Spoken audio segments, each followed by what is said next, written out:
రోజా చామంతిని తన గదిలోకి పిలుస్తూ ఉంటుంది. తను గదిలో ఉన్నప్పుడు ప్రేమ్ కూడా ఆ గదిలోకి వచ్చేలాగా రోజా ప్లాన్ చేస్తూ ఉంటుంది. ప్రేమ్ కూడా రోజా గదిలోకి వస్తూ ఉంటాడు. చామంతి ప్రేమ్ ఇద్దరు కూడా ఒకే గదిలో ఉండిపోతారు. ఇంతలో ఇక రోజా కిందకి వచ్చి రమాదేవితో ఆ చామంతి ఈ ఆస్తి కోసం ప్రేమ్ను ట్రాప్ చేస్తుంది అని చెప్పేసరికి రమాదేవి, నిషా అందరూ కూడా షాక్ అవుతూ ఉంటారు. ఏంటి రోజా నువ్వు చెప్పేది అని రమాదేవి అడుగుతూ ఉంటే, అవునా ఆంటీ, ఈ ఆస్తి కోసము తను ప్రేమ్ బాబును ట్రాప్ చేస్తుంది. ఇప్పుడు వాళ్ళిద్దరూ కూడా గదిలో ఉన్నారు, డోర్ కూడా వేసేసింది ఆ చామంతి అని రోజా చెప్పేసరికి రమాదేవి వాళ్ళు షాక్ అవుతూ పదండి చూద్దాం అని ఇక అందరూ కూడా ఆ గది వైపు వెళ్తూ ఉంటారు.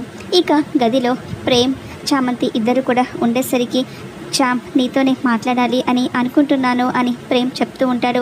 ఇక చామంతి చాలా కోపంగా చూస్తూ ఉంటే, నువ్వు నన్ను ప్రేమిస్తున్నావని నాకు తెలుసు, నువ్వు రాసిన ఉత్తరం నేను చదివాను అని ప్రేమ్ అంటూ ఉంటే చామంతి ప్రేమ్తో మాట్లాడకుండా నేను వెళ్ళిపోవాలి అని గదిలో నుంచి వెళ్ళబోతూ ఉంటుంది.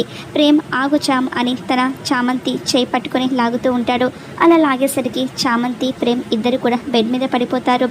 అదే సమయంలో ఇక రమాదేవి, నిషా అందరూ కూడా డోర్ ఓపెన్ చేసి చూసేసరికి ప్రేమ్ చామంతి ఇద్దరు కూడా బెడ్ మీద ఒకరి మీద ఒకరు ఉండడంతో అది చూసి రమాదేవి, నిషా షాక్ అయిపోతూ ఉంటే చామంతి కూడా రమాదేవి వాళ్ళని చూసి షాక్ అయిపోతూ ఉంటుంది.